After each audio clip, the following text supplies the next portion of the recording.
নিজের হবু বরকে নিজেরই চাচাতো বোনের সাথে দেখে থমকায় হৃদা। তার হবু বর, যে কিছুক্ষণের মধ্যেই তাকে বিয়ে করার কথা ছিল, অথচ তার হাত শক্ত করে ধরে রেখেছে অন্য কেউ।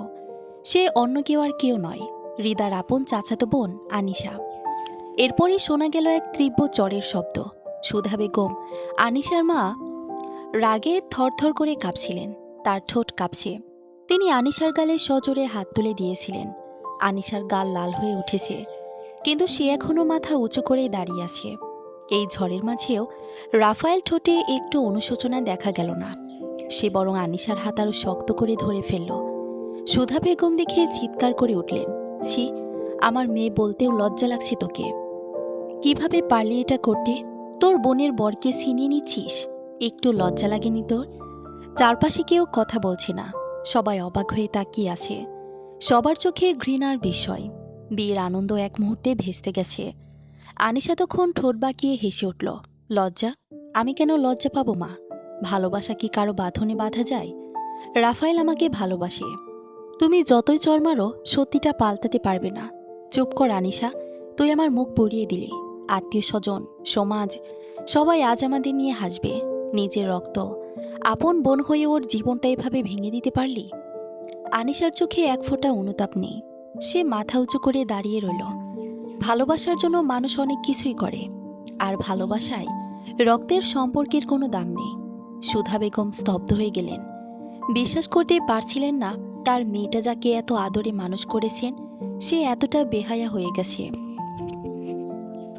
ঘরের প্রতিটি মানুষ নির্বাক হয়ে তাকিয়ে রইল। রুমের ভেতর ভারী শূন্যতা ঝুলে আছে। বাইরের এখনও কৌতূহলী আত্মীয় স্বজনদের গুঞ্জন ভেসে আছে। ভেতরের রুমে কারো মুখে কোনো শব্দ নেই। লাল নীল আলো ঝলকাচ্ছে ঠিকই, কিন্তু ঘরে বিষণ্ণতার আভা ছড়িয়ে দিচ্ছে। হৃদা তার ঘরের ভেতরে।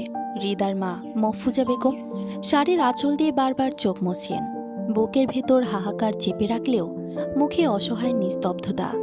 তার পাশে বসা নাজিম সাহেব গম্ভীর চেহারায় ভারী চোখ নামিয়ে রেখেছেন।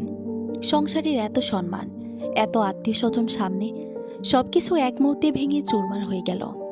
পাশের সোফায় বসে আছেন হৃদার খালা মালিনী বেগম, তার পাশে সুধা বেগম আর তার স্বামী মফিজ সাহেব।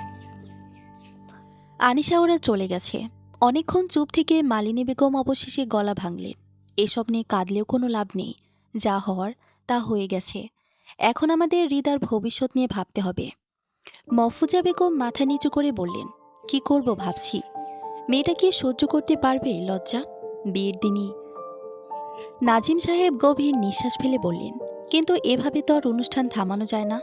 এত আত্মীয় স্বজন, সবাই চোখে চোখ রাখছে। হৃদাকে নিয়ে এত কষ্ট করো না। যা হয়েছে তাতে আমাদের কিছু করার নেই।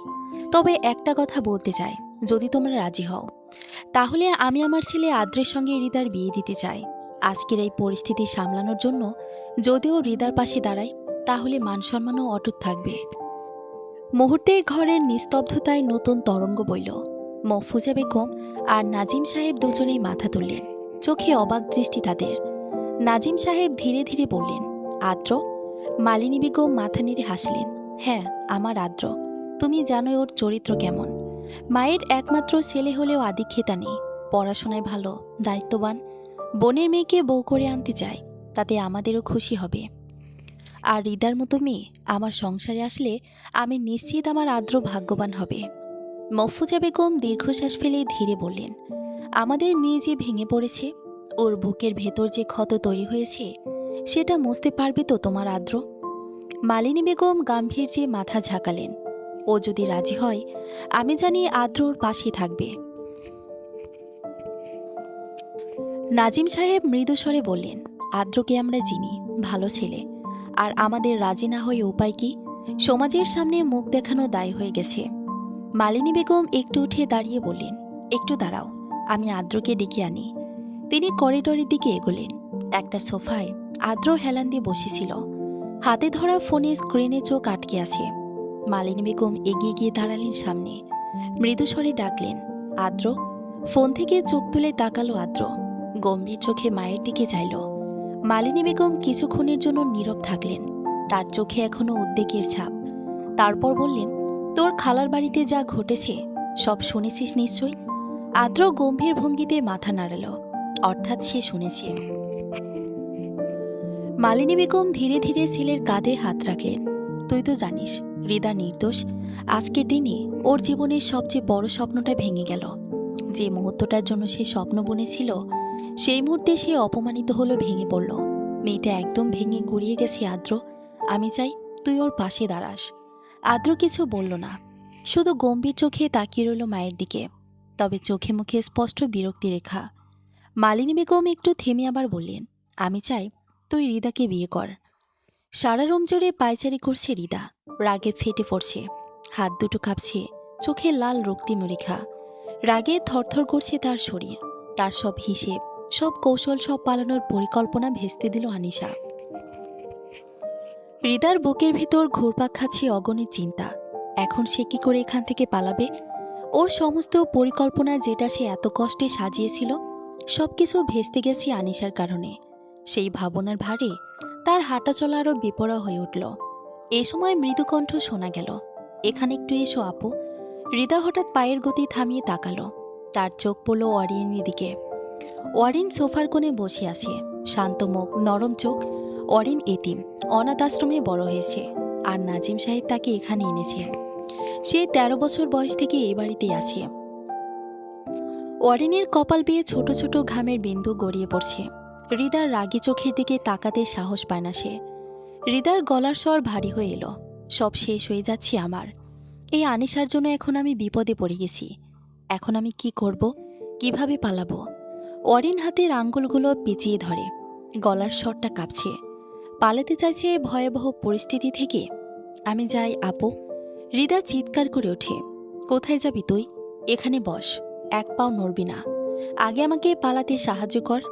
হৃদার ওয়ারিনের কথোপকথনের মাঝেই হঠাৎ হৃদার ফোন বেজে উঠল। তীক্ষ্ণ রিংটোনে ঘরে আবারও ভারী হয়ে ওঠে। হৃদা এক ঝটকায় ফোনটা তুলে নিল। স্ক্রিনে পরিচিত নাম। কাঁপা কাঁপা হাতে রিসিভ করতেই ওপাশ থেকে তাড়াহুড়োর কণ্ঠস্বর ভেসে এলো, কি হলো, এখনো আসছো না কেন? হৃদা চোখ বন্ধ করে নিঃশ্বাস নিল, ঠোঁট কামড়ে বলল, আমি আসছি, আর 5 মিনিট অপেক্ষা করো। ফোন কেটে দিয়ে সেই মুহূর্তে ভীষণ অস্থির হয়ে পায়চারি শুরু করলো হৃদা। মুখে ঘাম জমে গেছে, সবকিছু গুলিয়ে ফেলেছে ও। ওয়ারিন তখন সোফায় বসে ওর দিকে তাকিয়ে আছে, মুখে আতঙ্ক আর বিস্ময়। সে বুঝতে পারছে না আপুর মাথায় কি চলছে। হৃদা তখন এক পা এগিয়ে এসে ওয়ারিনের হাতটা শক্ত করে চেপে ধরে। তুই আমার একমাত্র ভরসা, বুঝলি? তুই আমাকে কথা দিয়েছিলি, মনে আছে তো? এখন আমার কথা তোকে রাখতে হবে। ওয়ারিনের মুখ ফ্যাকাশে হয়ে গেল। হৃদাকে দেখতে ভয়ঙ্কর লাগছে। সে ভয়ে ভয়ে বলল, আপু, তুমি কি বলতে চাইছো? আমার বদলে তুই বউ সাজবি, আজকের বিয়ে তুই করবি। কথাগুলো বজ্রপাতের মতো বাজল ওয়ারিনের কানে। শিউরে উঠল সে, তার চোখে মুখে আতঙ্কের ছাপ। কি কি বলছো তুমি আপু? এটা কিভাবে সম্ভব? হৃদার মুখ আরো শক্ত হয়ে গেল। সম্ভব না? তুই আমাকে কথা দিয়েছিস তাই না? বলেছিলি আমার পাশেই থাকবি। তুই যদি আজ না করিস, আমি শেষ হয়ে যাব, বুঝলি? অরিন মাথা নাড়ল। চোখের কোণে জমে থাকা অশ্রু গড়িয়ে পড়ল গালে। আমার পক্ষে এটা সম্ভব নয়। আদ্র ভাই জানলে উনি আমাকে মেরে ফেলবে। লস অ্যাঞ্জেলসের রাত, বাইরে আকাশে তারা ঝলমল করছে। বাড়ির চারপাশ সারি সারি গোল্ডেন লাইটগুলো জ্বলছে। বাড়ির ভেতর মানুষের কোলাহল। সবাই জানে ঘোমটা দিয়ে বসে থাকা মেয়েটা হৃদা, কিন্তু সত্যিটা শুধু একজনই জানে, ঘোমটার আড়ালে বসে আছে হৃদা নয়, বরং অরিন। অরিনের বুক ধকধক করছে, ঘোমটার নিচে নিঃশ্বাস ভারী হয়ে উঠছে, হাত কাঁপছে, চোখ বেয়ে গড়িয়ে পড়ছে অশ্রু। চুপ করে আছে সে। এই মুহূর্তে শব্দ করার সাহস পাচ্ছে না। যে বিয়ে তার জীবনের বাইরে থাকার কথা ছিল, সে বিয়ে আজ তাকে শিকলের মতো বেঁধে ফেলেছে। হৃদা তার নিজের জীবন বাঁচানোর জন্য তাকে আগুনের মুখে ঠেলে দিয়েছে। হৃদা পালিয়ে গেছে তার বয়ফ্রেন্ডের সঙ্গে, আর এখন তাকে পুতুলের মতো বসে থাকতে হচ্ছে। তার মনে হৃদার শেষ কথা এখনো বাঁচে, তুই বিয়েটা করে ফেল। আদ্র ভাই কিছু বলবে না, পরে সব ঠিক হয়ে যাবে, দেখিস। অরিন জানে সব ঠিক হয়ে যাবে, কথাটা কেবল হৃদার মুখের বলি। আদ্র তাকে কেমন চোখে দেখবে, তার সঙ্গে কেমন আচরণ করবে, কিছুই সে জানে না। অরিনের হাত পা ঠান্ডা হয়ে গেছে, ঘোমটার নিচে তার নিঃশ্বাস আরও ভারী হয়ে উঠেছে। হুজুর কনের দিকে তাকিয়ে বললেন, তুমি কি আদ্র চৌধুরীকে তোমার স্বামী হিসেবে কবুল করছো? সবার চোখ কনের দিকে। মালিনী বেগমের মুখে প্রশান্তি, মহফুজা বেগম আর সুধা বেগমও তাকিয়ে আছে। কিন্তু ঘোমটার নিচে বসে থাকা মেয়েটার ভেতরে যে ভয়, অপরাধবোধ ঝড় বইছে। অরিনের গলা শুকিয়ে গেছে, মুখ খুলে শব্দ বের হয় না। তার বুকের ভেতরটা হাহাকার করছে। এত বড় মিথ্যার নাটক সে করতে পারবে না। হুজুর আবার বললেন, কবুল বলো। পাশে বসে থাকা সুধা বেগম নিচু স্বরে বললেন, ভয় পাচ্ছিস কেন রে, বলে ফেল। অরিনের হাত জোর হয়ে আসে, কাঁপতে থাকে ঠোঁট। চোখ বন্ধ করে নেয় কয়েক সেকেন্ডের জন্য। তারপরে ডুকরে কেঁদে ওঠে অরিন। চোখ বেয়ে অশ্রু ঝরছে, কণ্ঠ কাঁপছে। সে আর নিজেকে ধরে রাখতে পারছে না। এত বড় বিশ্বাসঘাতকতা করতে পারবে না সে, পারছে না আর চুপ থাকতে। সবাই হতবাক হয়ে তাকিয়ে আছে তার দিকে। অবশেষে কাপা কণ্ঠে বলে ফেলে, আমি আমি হৃদা নই, আমি অরিন। সবাই স্তব্ধ, অবিশ্বাসে চোখ বড় করে তাকিয়ে আছে তার দিকে। সুধা বেগম ধীরে ধীরে কাপা হাতে ঘোমটা সরালেন। কারো মুখে কারো শব্দ নেই। সবাই তাকিয়ে আছে যাকে তারা এতক্ষণ ভেবেছিল হৃদা। কিন্তু ঘোমটা সরাতেই দেখা গেল ওটা হৃদা নয়, ওটা ওয়ারিন। সুধা বেগম বিস্ময়ে বলে উঠলেন, হাই আল্লাহ, এই যে ওয়ারিন। মহফুজা বেগম উঠে দাঁড়ালেন, মুখে বিস্ময়, চোখে রাগের ছাপ। তিনি দ্রুত এগিয়ে গেলেন অরিনের দিকে। তুই এখানে কেন? আর আমার মেয়ে কই? হৃদা কোথায় বল। অরিন নিচু হয়ে কাপা হাতে তার ওড়নার কোণা মুচড়ে যাচ্ছে। এতগুলো চোখ তার দিকে তাকিয়ে আছে, বিচারকের মতো, অভিযুক্তের মতো নয়। একটু পর সে মুখ তুলল, গলায় কান্না চেপে রাখা স্বর। হৃদা আপু আহির ভাইয়ের সাথে চলে গেছে। কিছুক্ষণের মধ্যে তখন দরজা ঠেলে ভেতরে ঢুকে পড়লেন মফিজ সাহেব, নাজিম সাহেব আর আদ্র। তিনজনের মুখে স্পষ্ট বিভ্রান্তি। মফিজ সাহেব বললেন, এখানে কি হচ্ছে? হৃদা পালিয়ে গেছে আহিরের সাথে। আহিরের সাথে? নাজিম সাহেবের কণ্ঠ কাঁপছে, গলায় অবিশ্বাসের সুর। মফুজা বেগম ছটফট করে উঠলেন, তুই মিথ্যে বলছিস কেন? বল, আমার মেয়ে কোথায়? অরিন কাপা গলায় আবার বলল, আমি কিছু জানতাম না। হৃদাপু আমাকে অনুরোধ করেছিল, আমি এখানে। বাক্যটা শেষ করার আগেই মহফুজা বেগম চিৎকার করে বললেন, চুপ কর, তোর মুখ বন্ধ রাখ। তোকে এসবের জন্য এ বাড়িতে রেখেছি, আগে বললি না কেন? অরিনের চোখ বেয়ে পানি ঝরছে, কিন্তু কেউ তার চোখে সেই কান্না দেখতে চাইছে না। তখনই দরজার পাশে দাঁড়িয়ে থাকা আদ্র একবার চারপাশে তাকালো। মুখে কোনো অভিব্যক্তি নেই, না রাগ, না অবাক হওয়া, একদম নির্লিপ্ত। মফিজ সাহেব ধীরে ধীরে বললেন, এটা যদি সত্যি হয় তাহলে আজকের বিয়ে। কিন্তু কথা শেষ হওয়ার আগেই আদ্রর শীতল কণ্ঠ এলো, বিয়ের কাজ সম্পূর্ণ করো। সবাই থমকে তাকায়, কেউ বিশ্বাস করতে পারছে না। আদ্র এগিয়ে আসে, আমি যা বলেছি তাই করো। হৃদা নেই, কিন্তু এই বিয়ে অসম্পূর্ণ থাকবে না। অরিনাসি মানে বিয়ের আসর খালি নয়, আজ যা শুরু হয়েছে তা শেষ হবে। আদ্র আর একদণ্ড দাঁড়ালো না, দ্রুত পায়ে বেরিয়ে যায় রুম থেকে। মহফুজা বেগম নিঃশ্বাস নিতে পারছে না ঠিকভাবে, তার বুক ওঠানামা করছে। চোখে অবিশ্বাস, তার মেয়েটা, সেই হৃদয় এমন কাজ করলো। তিনি হঠাৎ ঢলে পড়লেন সোফায়, কপালে ঘাম জমেছে। সুধা বেগম দৌড়ে গিয়ে তাকে ধরলেন, আপা শান্ত হও, একটু পানি খেয়ে নাও। সুধা বেগম তাকে ধরে নিয়ে ধীরে ধীরে অন্য রুমে নিয়ে গেলেন, একটু শান্ত করা যায়। অরেন বসে আছে একদম নিশ্চুপ, চোখ লাল, গাল ভেজা অশ্রুতে। ফর্সা মুখটা এখন কান্নায় লালচে হয়ে গেছে, গোলাপি ঠোঁট জোড়া কাঁপছে অবিরাম। মালিনী বেগম ধীরে ধীরে এগিয়ে এলেন। তিনি অরিনের সামনে বসে পড়লেন। মুখটা কান্নায় লাল হয়ে গেছে দেখে তার মন নরম হয়ে গেল। একটু থেমে তিনি হাত বাড়িয়ে অরিনের গাল মুছে দিলেন। একটু থেমে খুব নরম গলায় বললেন, তোর কোনো দোষ নেই, কিন্তু এখন যা করার তা শেষ কর। তুই কান্না থামা, চোখ মোছ। এখানে তো তোর কোনো দোষ নেই, সবাই ভুল করে, কিন্তু এখন সময় নষ্ট করলে আরও খারাপ হবে। আদ্র যা বলেছে সেটা এখন সবচেয়ে ঠিক। ও রেগে আছে, এই মুহূর্তে তুই সাহসী হ। কান্না বন্ধ করে কবুল বলে ফেল। অরিন স্তব্ধ, তার চোখ দরজার দিকে, যেদিক দিয়ে আদ্র বেরিয়ে গেছে। মনের ভেতরে এক ভয় আর একরাশ অনিশ্চয়তা। সে জানে না এই কবুল বলাটা ওর জীবনের মোড় ঘুরিয়ে দেবে কিনা। গলা শুকিয়ে গেছে, ঠোঁট নড়ছে। হুজুর ধীরে বলেন, কবুল বলো। অরিনের ঠোঁট ধীরে ধীরে কাঁপল, কিন্তু শব্দ বেরোলো না। বুকের ভেতর একটাই প্রশ্ন ঘুরছে, আমি কিভাবে বলবো সেই শব্দটা যেটা আমি কখনো উচ্চারণ করার জন্য প্রস্তুতি ছিলাম না। অরিন চোখ বন্ধ করে নিঃশব্দে একটা দীর্ঘশ্বাস নেয়। তারপর কাপা ঠোঁটে চোখ বেয়ে গড়িয়ে পড়া অস্ত্র মুছিয়ে খুব আস্তে বলে, কবুল। রাত প্রায় 12টা বাজে। পুরো বাড়িটা নিস্তব্ধ। মালিনী বেগম অরিনকে নিয়ে ঢুকেছেন তাদের বাড়িতে কিছুক্ষণ আগেই। মুখে কোনো কথা নেই, শুধু চোখে এক ধরনের ক্লান্তি আর চিন্তার রেখা। আজ সারাদিনে কত কিছুই না ঘটেছে। মন যে এক মুহূর্তের জন্য শান্তি পাচ্ছে না। আদ্র এখনও ফোন তুলছে না, বারবার কল দিচ্ছেন, কিন্তু সেই দিক থেকে কোনো উত্তর নেই। তিনি জানেন তার ছেলে যে রেগে গেছে। সেই নির্লিপ্ত চেহারার আড়ালে কতটা আগুন লুকিয়ে থাকে তা তিনি ভালো করেই জানেন। নির্লিপ্ত ঠান্ডা স্বভাবের ছেলেটা যখন নীরব হয়ে যায়, তখনই তিনি সবচেয়ে বেশি ভয় পান। মালিনী বেগম একটা জামদানি শাড়ি এগিয়ে দিলেন। এইটা পর, বইয়ের মতো থাকবি আজ, বাকিটা আল্লাহ দেখবে। অরিন কোনো কথা না বলে শাড়িটা হাতে নিল। সূক্ষ্ম নীলচে জামদানির কাজ, আলোয় ঝলমল করছে, কিন্তু তার চোখে কোনো আলো নেই। শাড়িটা পরে সে ধীরে ধীরে আদ্র রুমে গেল। রুমে হালকা পারফিউমের গন্ধ। মনে হচ্ছে আদ্রর উপস্থিতি এখনো ঘরে আছে। দরজাটা আলতো করে ঠেলে ভেতরে ঢুকলো। রুমটা বেশ বড়। দেয়ালের ধূসর রঙের শেড, একটা বড় কাচের জানালা যেখান দিয়ে চাঁদের আলো এসে পড়েছে। অরিনের চোখ ধীরে ধীরে রুম ঝরে ঘুরল। রুমের একপাশে একটা বড় কাবার্ড, ভেতরে পরিপাটি করে সাজানো পোশাকগুলো দেখা যায়। টেবিলের উপর ছড়ানো কিছু ফাইল।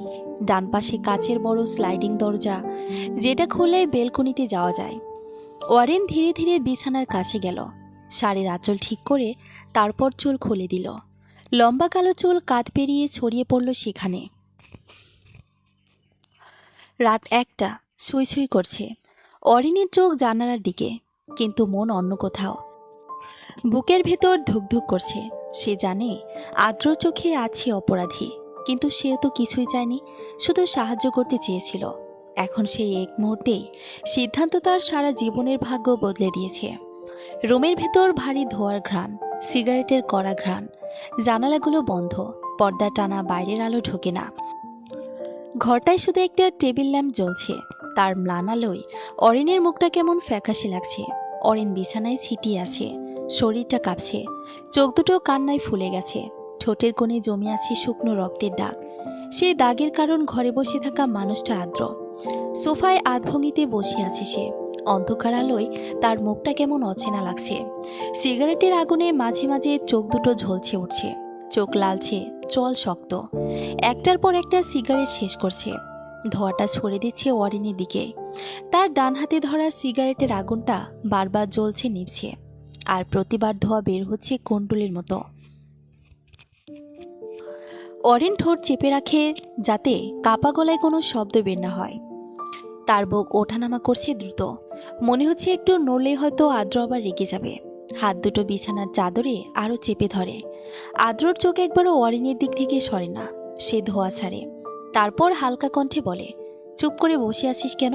অরিন মুখ খোলে, কিন্তু গলা দিয়ে কোনো শব্দ বের হয় না। ঠোঁটে ব্যথা, ভেতরে ভয়। চোখ নামিয়ে নেয় নিচের দিকে, তাকাতে ভয় হয়।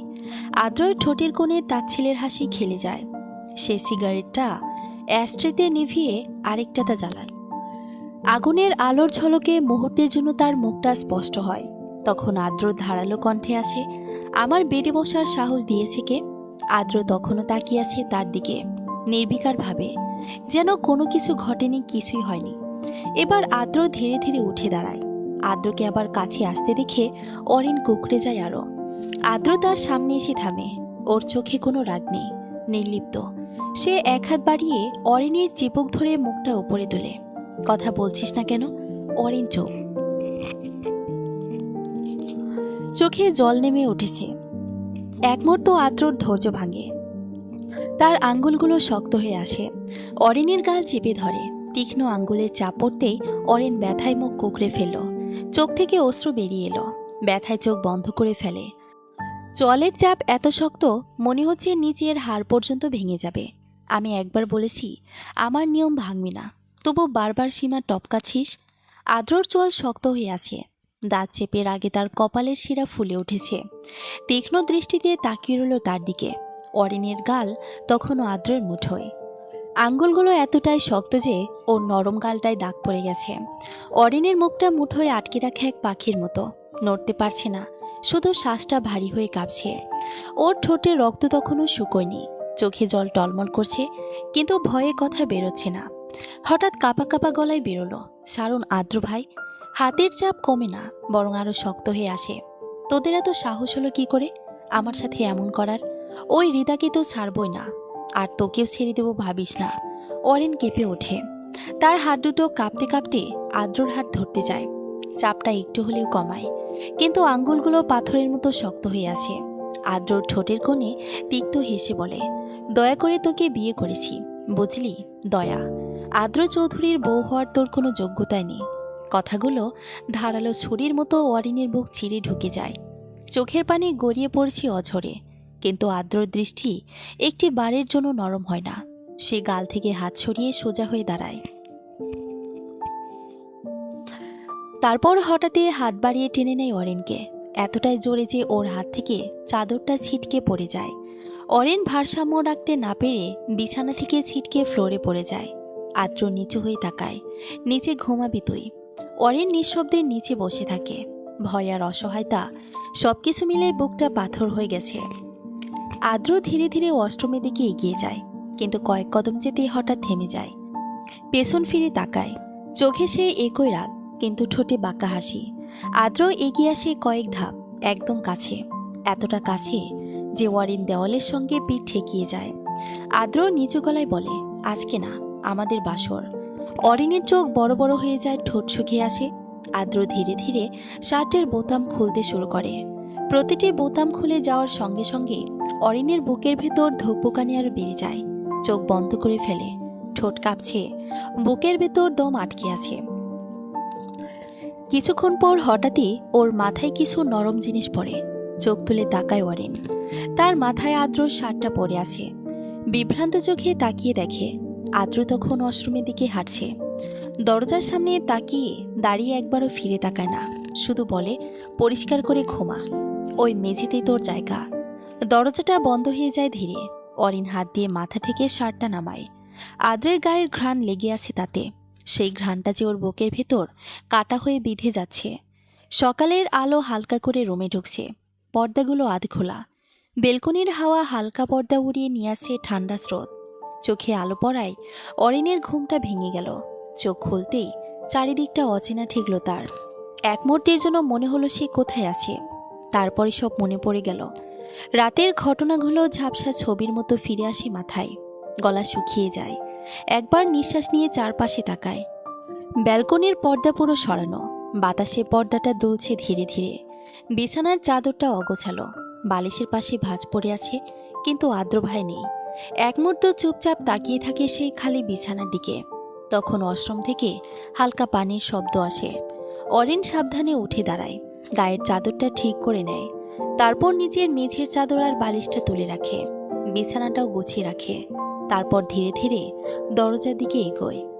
দরজার পাশে দাঁড়িয়ে একবার তাকায় ওয়াশরুমের দিকে, একটা দীর্ঘ নিঃশ্বাস নেয়, তারপর চুপচাপ রুম থেকে বেরিয়ে আসে।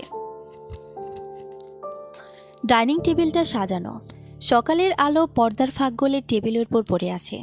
টেবিলের একপাশে বসে আছে আরিশা, আদ্রর একমাত্র বড় বোন। আদ্রর বাবা নেই, গত 3 বছর ধরে সবকিছু নিজেই সামলাচ্ছে। গতকালকে বিয়ের কথা বলেছে মালিনী বেগম, রাত হয়েছে এই জন্য আসেনি, আজকে আসলো। মুখে মেকআপের হালকা ছোঁয়া, চুল বাঁধা, পরনে সাদা সিল্কের কামিজ আর সোনালি ওড়না। পাশের চেয়ারে বসে ছোট্ট রোহান, তার 4 বছরের ছেলে।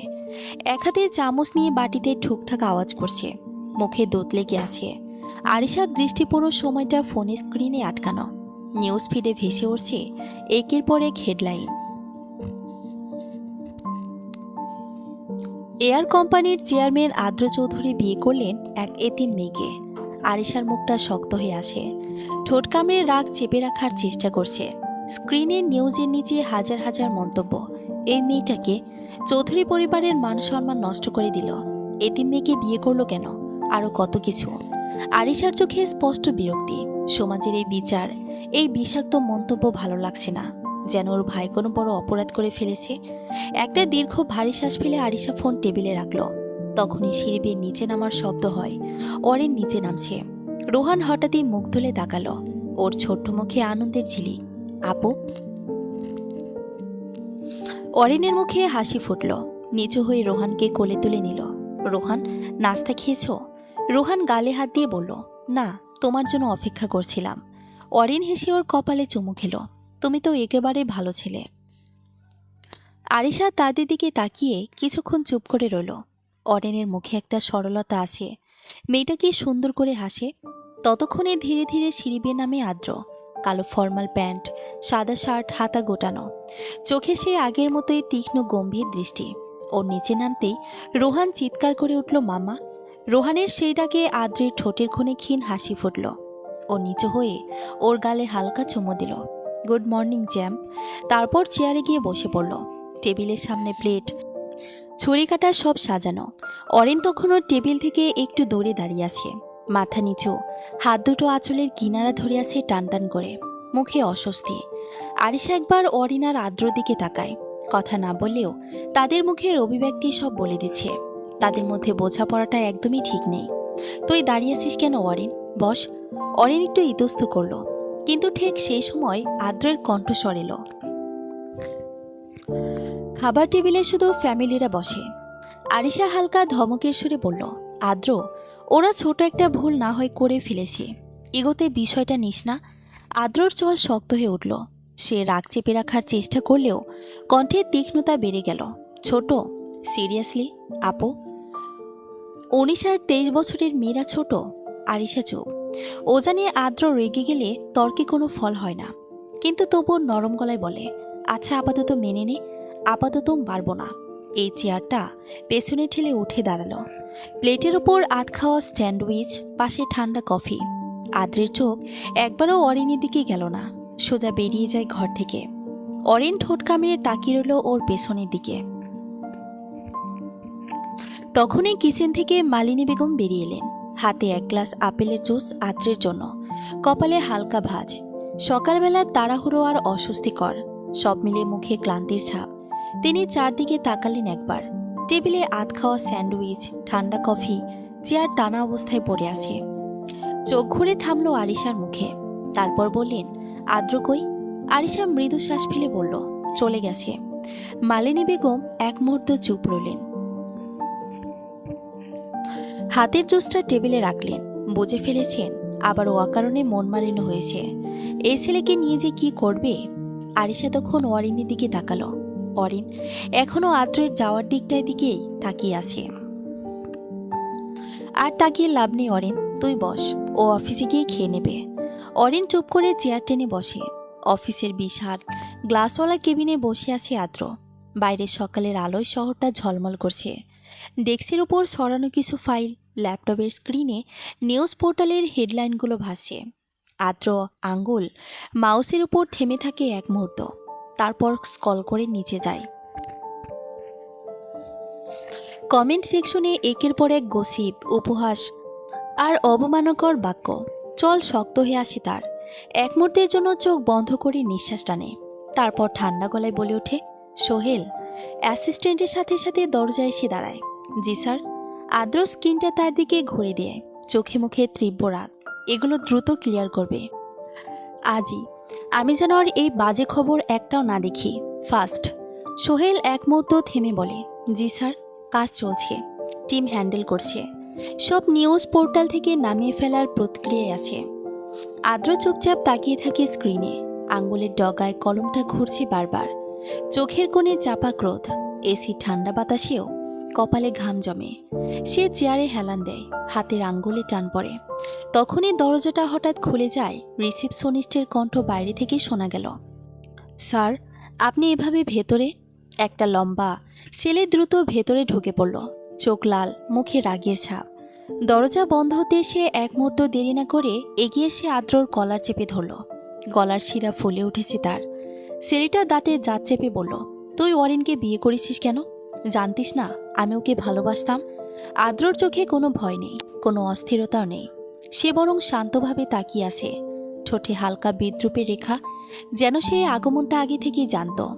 আদ্র শান্ত গলায় বলে, আমার কলার ছাড়। আয়াস।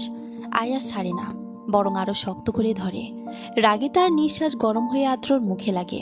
তুই জানতিস, তারপরও করেছিস।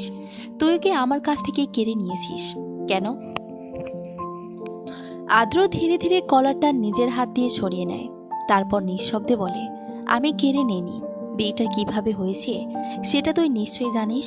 আয়াস গর্জে উঠে বলে, তুই ওয়ারেনকে ডিভোর্স দিবি আদ্র, আজই দিবি, শুনেছিস, আজই।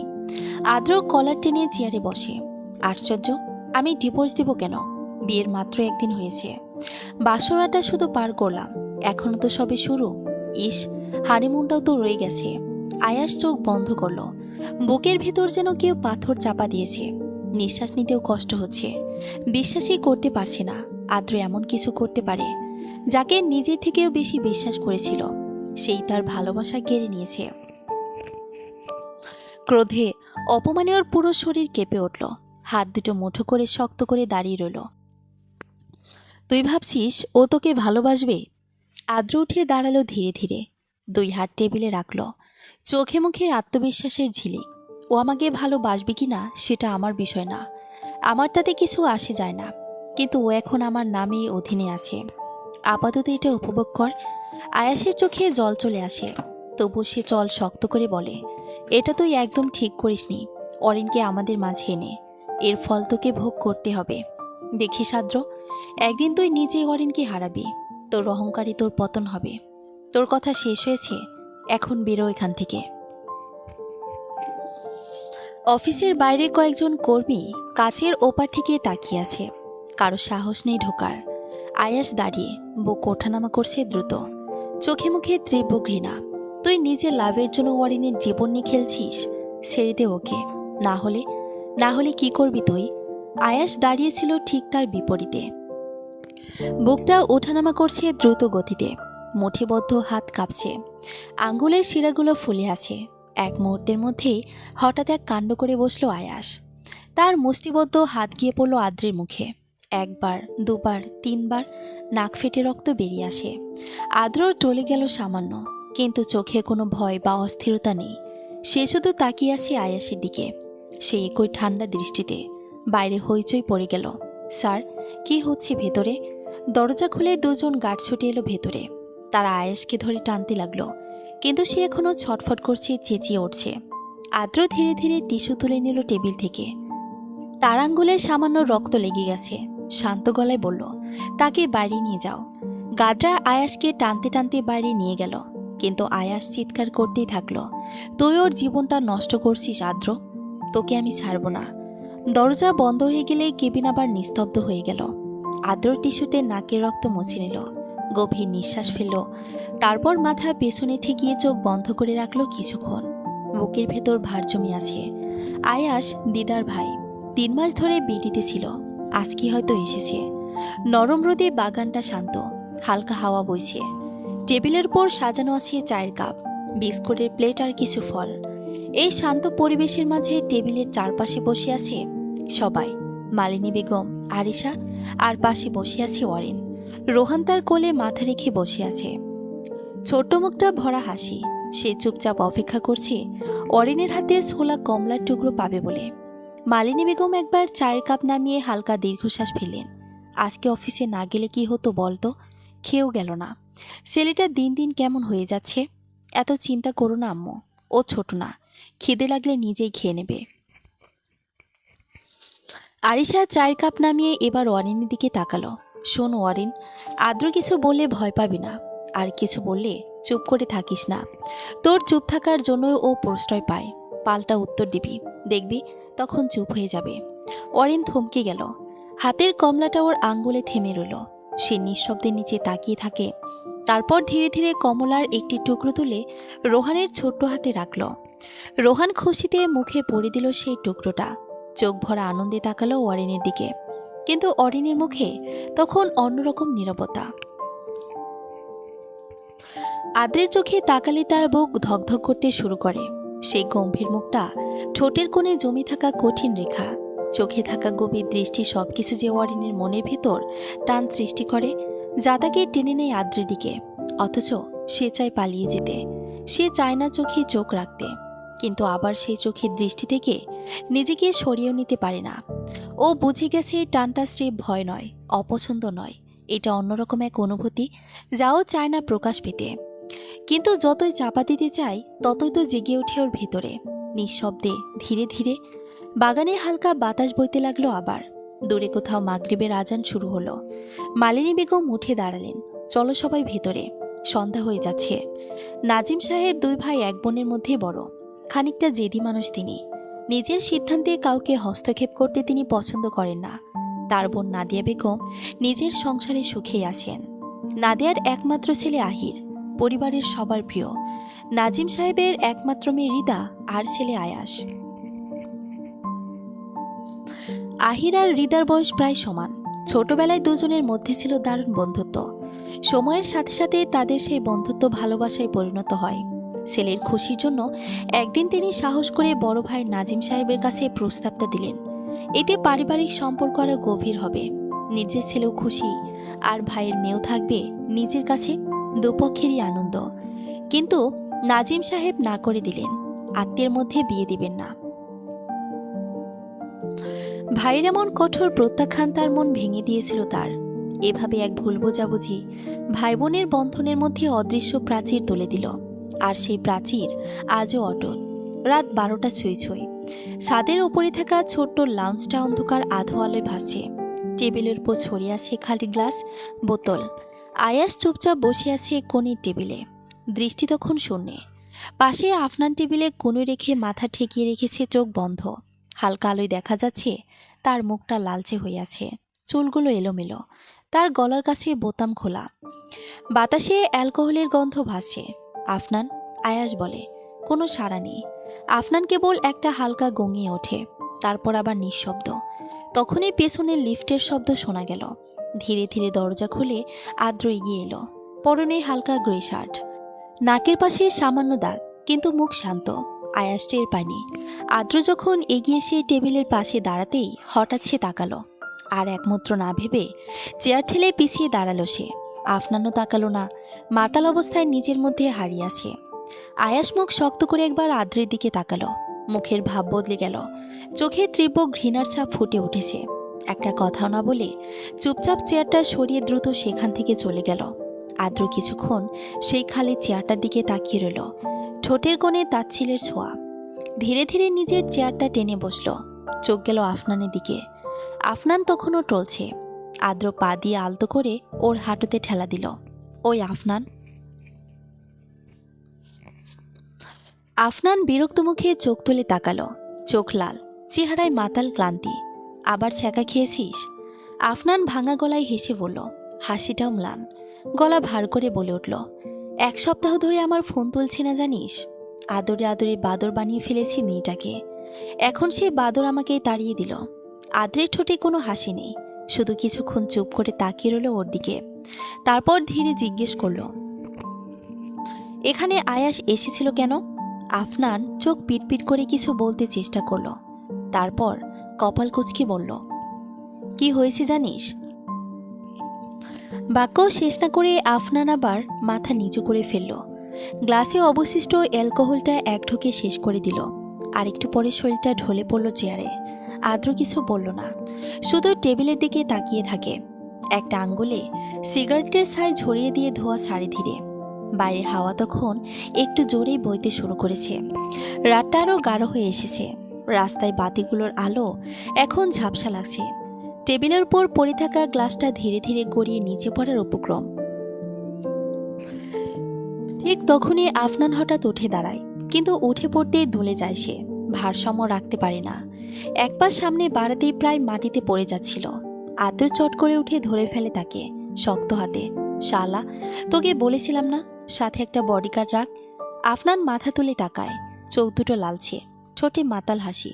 তুই আছিস না আদ্র, বডিগার্ডের দরকার কি? আদ্র চোখ উল্টে দীর্ঘশ্বাস ফেলে দৃঢ় স্বরে বলে, বাড়ি যাবি চল। আফনান কোনো উত্তর দেয় না, বরং হঠাৎ বলে ওঠে, আদ্র। তারপর এক মুহূর্তে আদ্রের গলা জড়িয়ে ধরে। আদ্র মুহূর্তের জন্য থমকে যায়, দাঁতে দাঁত চেপে ধরে রাখে নিজেকে। বুকের ওপর আফনানের ভারী শরীরের চাপ। যদি আফনান মাতাল না থাকতো, এতক্ষণে ওর গালে 2-1টা জোরে থাপ্পড় দিত। ছাড়তো, কিন্তু আফনান ছাড়ে না, বরং হেসে বলে, বিয়ে করেছিস, ট্রিট দিবি, বুঝেছিস? ট্রিট বড় করে দিবি কিন্তু। আদ্রের চোখে বিরক্তি, ঠোঁট শক্ত করে চেপে ধরে। সে হাত বাড়িয়ে আফনানকে কাঁধে তুলে নেয়। আফনান হেসে যাচ্ছে এখনো। আদো ঘুমিয়ে জড়ানো কণ্ঠে বলছে, তুই আমার ভাই আদ্র, জানিস তো? আদ্র কোনো উত্তর দেয় না, শুধু পা বাড়ায়।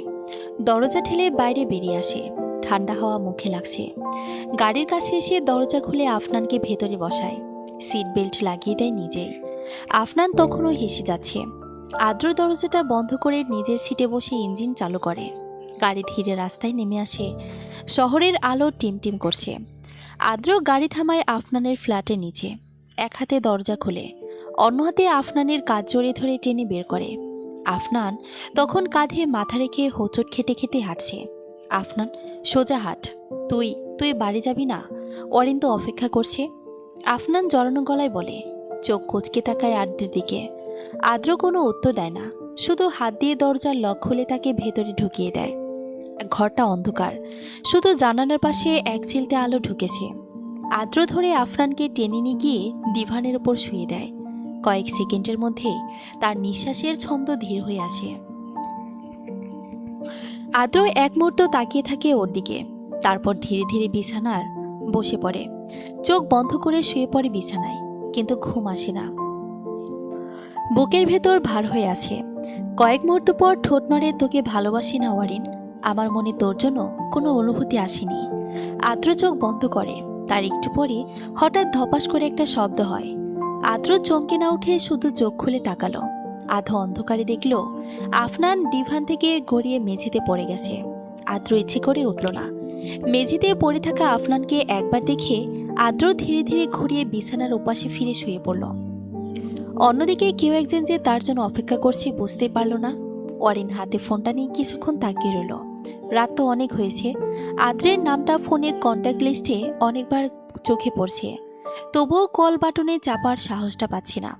ফোন দিলে আদ্র যদি রেগে যায়। ফোনটা অরিন টেবিলের উপর রেখে দিল। টেবিলে সাজানো খাবারগুলো ঠান্ডা হয়ে গেছে। পোলাও আর মুরগির রোস্ট, আদ্রের পছন্দের খাবার, কিন্তু সে এখনো আসেনি। অরিন দীর্ঘশ্বাস ফেলে উঠে দাঁড়ায়। জানালার পর্দা সরিয়ে বারান্দায় আসে। চাঁদের আলো ছড়িয়ে আছে পুরো বারান্দা জুড়ে। দূরের গাছগুলো নরম বাতাসে দুলছে। অরিন রেলিংয়ে হেলান দিয়ে দাঁড়ায়। ছোট ছোট চুল বাতাসে মুখে এসে পড়ছে। চোখ তুলে আকাশের দিকে তাকায়। আকাশ ভরা তারা আর একটা চাঁদ। মনে হচ্ছে চাঁদটাও আজ ঠিক ওর মতো একা। হঠাৎ ঠান্ডা কিছুর ছোঁয়ায় আদ্রের ঘুম ভেঙে গেল। চোখ খুলতেই বুঝলো পানি। ভ্রু কুঁচকে উঠে বসল সে। চুল গাল সব ভিজে গেছে।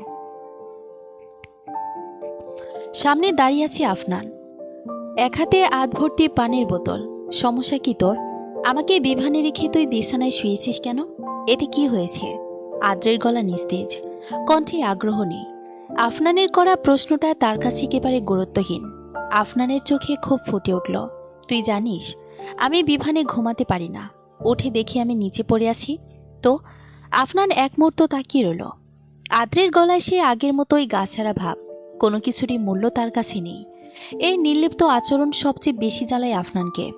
সকালের বাতাসে পর্দা দুলছে। অরিন টেবিলের পাশে বসে রোহানকে খাওয়াচ্ছে। ছেলেটা মুখ ঘুরিয়ে বারবার চামচ এগিয়ে যাচ্ছে। অরিন হেসে মৃদু ধমক দেয়, রোহান মুখ খোলো, এই তো শেষ। রোহান মুখ ফুলিয়ে তাকায়, তারপর ধীরে মুখ খুলে খায়। অরিনের মুখে ক্লান্তি। সারা রাত ঘরে ফেরেনি আদ্র। তার ঘুমও হয়নি ঠিকঠাক। ওই সময় কিচেন থেকে বেরিয়ে এলেন মালিনী বেগম। মুখে চিন্তার ছাপ।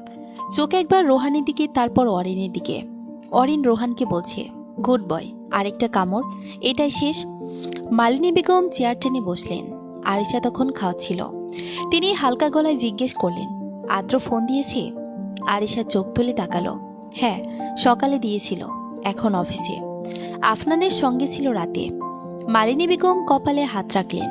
এইভাবে বউ রেখে বাইরে থাকার মানে কি? আজকে আসো, বড় হয়ে গেছে বলে এসব করে বেড়াবে? বলতে বলতে মালিনী বেগম উঠে দাঁড়ালেন। কাপটা হাতে নিয়ে রান্নাঘরে দিকে চলে গেলেন। দুপুর গড়িয়ে বিকেল ছই ছই। রোদের ঘরের ভেতর নরম আলো পড়ছে। দরজার ওপাশে দাঁড়িয়ে আদ্র, হাতে ফাইল, মুখে ক্লান্তির ছাপ। অরিন হয়তো রুমের ভেতরে আছে, এই জন্য দরজা লাগানো। অরিন সবে শাড়িটা হাতে নিয়েছে। ঘুরতে যাবে ওরা। মুখে হাসি ফুটল। সে তো ভেবেছিল আজকেও হয়তো আসবে না। আদ্র এসেছে। এইটুকুতেই মনে স্বস্তি এলো। শাড়িটা পেঁচানোর সেই ছোট ছোট মুহূর্তগুলো দীর্ঘ সময় হয়ে গেল। অরিন যেভাবে নিজের হাতে শাড়িটাকে ধরছিল তাতে মনে হচ্ছিল একটি কোমল লড়াই চলছে। আদ্র এবার রুক্ষ গলায় বলে ওঠে, কি হলো, দরজা খুলছিস না কেন? আছি, একটু দাঁড়ান। অরিন শাড়িটা যত দ্রুত সম্ভব আবার পেঁচানোর চেষ্টা করে, কিন্তু শাড়ি যে বেমানানভাবে ঝুলছে। পড়তে পড়তে অস্থিরতা তৈরি হচ্ছে। অরিন জানে আদ্র ভাই ধৈর্যশীল নয়, একটু দেরি হলেই। অরিন শেষমেশ কোনো মতে শাড়ি পেঁচিয়ে অস্থিরতা সামলে দরজা খুলে দেয়। এতক্ষণ লাগে তো। আদ্র কথা শেষ করতে পারল না। অরিনের দিকে তাকিয়ে হঠাৎ চুপ হয়ে গেল। অরিনকে এখন পুরো ভিন্ন রূপে তার সামনে দাঁড়িয়ে আছে। শাড়ি ঠিক মতো পরেনি, শাড়ি না, যেন কোনো বস্তা পরে আছে, ঝুলে ঝুলে তার দেহকে আবৃত করেছে। আদ্র ঠিক সামনে দাঁড়িয়ে কোনো কথা বলছে না, শুধু তাকিয়ে আছে চুপচাপ। অরিনের বুকের ভেতরটা ধকধক করছে। হাতে শাড়ির আঁচল শক্ত করে চেপে ধরেছে, চোখ নামানো, গলা শুকিয়ে এসেছে যেন। আদ্রের নীরবতা শরীরে অচেনা শীতলতা ছড়িয়ে দিচ্ছে। এক মুহূর্ত আদ্র এগিয়ে আসে। অরিন অজান্তে একবার পিছিয়ে যায়, আদ্র আবার এগোয়। অরিনের পিঠ গিয়ে ঠেকে দেওয়ালে, আর জায়গা নেই পিছিয়ে যাওয়ার। ভয়ে দুই হাত দিয়ে নিজের শাড়ি চেপে ধরে। আদ্র দুই হাত দিয়ে দেয়ালে রাখে অরিনকে ঘিরে ফেলে, মুখ খুব কাছে, এত কাছে যে অরিন তার নিঃশ্বাস অনুভব করতে পারছে। তীব্র পৌরশালী ঘ্রাণ নাকে এসে ঠেকছে। অরিন কাঁপা কাঁপা গলায় বলে, কিছু বলবেন আদ্র ভাই? অরিনের কণ্ঠে আদ্রের হুঁশ ফিরে আসে। ধীরে ধীরে নিজের দুই হাত দেয়াল থেকে সরিয়ে নেয়। কয়েক কদম দূরে গিয়ে টাই খুলে ওয়াশরুমে চলে যায়। অরিন এক মুহূর্ত চুপ করে দাঁড়িয়ে থাকে। বুকের ভেতর তখনও কাঁপুনি। আদ্রের চোখে সে নিস্তব্ধ দৃষ্টি এখনো তাকে ঘিরে আছে। গভীর একটা নিঃশ্বাস নেয়, তারপর দ্রুত এগিয়ে গিয়ে শাড়িটা ঠিক করে নিয়ে পরে নেয়। কাঁধের পাট ঠিক করে চুলগুলো গুছিয়ে নেয় আয়নার সামনে দাঁড়িয়ে। ড্রেসিং টেবিলের আয়নায় নিজের প্রতিবিম্ব চোখে পড়ে, চোখের কোণে একটু ভয়। তখনই ওয়াশরুমের দরজা খোলে, আদ্র বেরিয়ে আসে। ভেজা চুলের ফোঁটা কপাল বেয়ে গড়িয়ে পড়ছে গলায়। সাদা শার্টের কলার খানিকটা খোলা। আদ্র এক পলক তাকায় অরিনের দিকে। অরিন আয়নার সামনে বসা, মাথা সামান্য কাত করে কানের দুল পড়ছে। সে কারণে শাড়ির আঁচল একটু সরে গেছে, ফলে ফর্সা কোমরের অংশটা স্পষ্ট হয়ে আছে। অরিন তার টেরও পায় না। তখন ছোট্ট পায়ে ঘরে ঢুকে রোহান, চোখে মুখে খুশির ঝিলিক। আপু, রেডি হওনি কেন? অরিন তৎক্ষণাৎ মুখ ফিরিয়ে মিষ্টি হাসে। হ্যাঁ শেষ, চলো। অরিনও উঠে দাঁড়ায়। পেছনের আয়নায় একবার নিজের প্রতিছবি দেখে নেয়, সব কিছু ঠিক আছে কিনা। আদ্র ভ্রুকুচকে তাকায়। কোথায় যাবি? অরিন থেমে যায়। তার হাতের নড়াচড়া বন্ধ হয়ে যায়। ঘুরতে যাব। আয়াস ভাইয়াও এসেছে। আয়াস এসেছে শুনে আদ্রের মুখ পাল্টে যায়, চল শক্ত হয়ে আসে। এক কদম এগিয়ে আসে, দাঁতে দাঁত চেপে বলে, যাবি না? যা বলে তুই যাবি না। অরিনের চোখে তখন দ্বিধা, সে কিছু বুঝতে পারছে না। একটু আগে যে মানুষটা একদা কথাও বলছিল না, এখন তার চোখে রাগের ঝলক। মনে প্রশ্নের পর প্রশ্ন জমছে। আপনার কি হলো হঠাৎ? আপু আর আয়াস ভাইয়া? অরিন। আদ্র এবার গলা উঁচু করল। আমার কথা আবার রিপিট করতে হয় কেন? বলে আয় যাবি না, আমার সাথে যাবি। অরিন অবাক হয়ে তাকায়। হৃস্পন্দন যেন একটু বেড়ে গেল। মাথার মধ্যে ঘুরছে একটাই ভাবনা, সে আদ্রের সাথে ঘুরতে যাবে, এই মানুষটার সাথে ঘুরতে যাবে। আপনার সাথে? আদ্র প্রত্যুত্তর করল না, গায়ে শার্টটা জড়িয়ে নেয়। অরিনের মনটা অদ্ভুতভাবে খুশিতে ভরে উঠল। ঠোঁটের কোণে অজান্তেই হাসি ফুটে উঠল। আদ্রের সাথে ঘুরতে যাবে, একবার শুধু তার সাথে, তারা দুজন। অরিন তাড়াতাড়ি নিচে নেমে গেল, ওদের বলে রুমে আসে। রুমে ঢুকতেই থমকে গেল অরিন। আদ্র আয়নার সামনে দাঁড়িয়ে চুল ঠিক করছে। সাদা শার্টটা কাঁধে ঢিলে ঢালাভাবে ঝুলছে, বুকের কাছে দুটো বোতাম খোলা, ফর্সা বুক কিছুটা দৃশ্যমান। অরিন ধীরে ধীরে সিঙ্গেল সোফায় গিয়ে বসে। চোখ সরাতে পারছে না আদ্রের দিক থেকে। কতটা সুন্দর লাগছে ছেলেটাকে আজ। মুখে কোনো অতিরিক্ত ভাব নেই, তবুও চোখের কোণে গভীরতা। আদ্র লম্বা চুল পছন্দ করে, সেটা সে জানে, তবুও রেখেছে শুধুমাত্র তার জন্য। অথচ নিজের চুল লম্বা রাখা ওর পছন্দ নয়। চুল আর কাটেনি, কারণ আদ্রের পছন্দের কিছু হারাতে মন চায়নি। অরিনের মনে মনে কথাগুলো শুধায়, একটু ভালোবাসেন না আদ্র ভাই? আমি জানি আপনার কঠিন বুকের ভেতরেও একটা নরম জায়গা আছে, সেই জায়গাটা যদি একবার আমার জন্য খুলে দিতেন, আমি হয়তো পৃথিবীর সবচেয়ে সুখী মানুষটা হয়ে যেতাম। মনের কথা মনেই চাপা রইল। অরিন চুপচাপ বসে থাকে, হাত দুটো কোলের ওপর জড়ানো, চোখ স্থির আদ্রের দিকে। তার বুকের ভেতরে এত কিছু জমে আছে, হাজারটা না বলা কথা, অপূর্ণ আশার একটুকু নিষিদ্ধ ভালোবাসা। তবুও মুখ খুলে কিছু বলতে পারে না, ভয় পায়। এই নীরব ভালোবাসাটুকু যদি উচ্চারণ হয়ে যায়, তাহলে সেটা যদি হারিয়ে যায়। অরিনের বুকের ভেতরটা কেমন করে ওঠে, হঠাৎ একরাশ কষ্ট গলায় দলা পাকিয়ে ওঠে। সে তো এতিম, এজন্য হয়তো আদ্র ওকে ভালোবাসে না। এতিমদেরও কি ভালোবাসা হয়? ঠোঁটে কাঁপুনি ধরে, চোখের কোণ ভিজে ওঠে, কিন্তু ও সেটা দ্রুত হাতের পিঠে মুছে ফেলে। কিছুক্ষণ পর দুজনের নিচে নামতে বিকেলের রোদটা নরম হয়ে এলো। হালকা বাতাসে অরিনের চুল উড়ছে, গালে লাগছে সূর্যের আলো। গাড়ির চাবিটা ঘুরিয়ে দরজা খুলে বসে আদ্র। অভ্যস্ত ভঙ্গিতে সিট বেল্ট বাঁধে, তারপর আয়নায় একবার তাকায়। অরিন একটু ইতস্ত করে পেছনের সিটে গিয়ে বসে। আদ্র রিয়ার মিররে ওর প্রতিচ্ছবি দেখে ঠোঁট শক্ত করে। আমাকে কি ড্রাইভার পেয়েছিস নাকি? সামনে এসে বস। অরিন চুপ করে ব্যাগটা হাতে নিয়ে দরজা খুলে সামনে এসে বসে। সিট বেল্ট বাঁধতে গিয়ে হাত কেঁপে যায় অরিনের। আদ্র একবার পাশের দিকে তাকায়, চোখের কোণে ঠান্ডা দৃষ্টি। সেই ঠান্ডার ভেতরেও অরিন একটুখানি উষ্ণতা খুঁজে পায়। গাড়ি চলতে শুরু করে। রাস্তায় মানুষের ভিড়, দোকানের রঙিন ব্যানার, সবকিছুই দ্রুত পেছনে মিলিয়ে যায়। অরিন জানালার বাইরে তাকিয়ে থাকে, কানের পাশে হাওয়ার দোলা চুলগুলো উঠছে। আদ্র ফোনটা তুলে ডায়াল করে। কোথায় তুই? ও পাশে আফনানের গলা। আমি আসছি, তোরা যা আগে। আদ্র ছোট্ট করে একটা হু বলে ফোন কেটে রাখে। গাড়ির ভেতরে আবারও নীরবতা ফিরে আসে। আফনান কানে ধরল, ঠিক ছোট বাচ্চাদের মতো, মুখে চোখে অনুতাপের ছাপ। আর এমন করব না বললাম তো। নিধি থামল না, মুখ শক্ত, চোখে অভিমান জমে আছে। ওর চুলগুলো মুখের পাশে এসে পড়েছে, বাতাসে দুলছে। আজ আর আফনানের কথা শুনবে না। নিধির হাতার গোটে বাড়িয়ে দেয়, শাড়ির আঁচল পেছনে উঠছে। আর আফনান পেছন থেকে বলছে, এই নিধি দাঁড়াও না, কানে ধরেছি বললাম না, এখন রাগ করেছ? রাস্তাটা নির্জন, বিকেলের নরম আলো পড়েছে। বুকের ভেতর জমে থাকা অভিমান শব্দগুলো ঢেকে দেয়। আফনান হাঁপাতে হাঁপাতে ওর পাশে এসে দাঁড়ায়। নিধি তাকায় না। নিধি শোনো, আমি সত্যি ভুল করেছি, তোমায় কষ্ট দেওয়ার কোনো ইচ্ছে ছিল না। নিধি ঠান্ডা গলায় বলে, তুমি সবসময় এটাই বলো আফনান, প্রতিবারই ইচ্ছে ছিল না, কিন্তু কষ্টটা তো থেকে যায়। আমি মানুষ না? আফনান থেমে যায়, কিছুক্ষণ চুপ থেকে ধীরে বলে, আমি জানি তুমি তো আমার শান্তি, তাই তোমায় হারাতে চাই না। আফনান চোখ ঘুরিয়ে তাকায়। সেই এক মুহূর্তে চোখে পড়ে নিধির মুখের ক্লান্তি, চোখের কোণে জমে থাকা অশ্রু। এই মেয়েটা যে একসময় সামান্য রাগে ঠোঁট ফুলিয়ে হাসত, আজ তার সামনে দাঁড়িয়ে আছে নীরব অভিমানী এক নারী হয়ে। তাদের কাবিন হয়েছে 9 মাস আগে।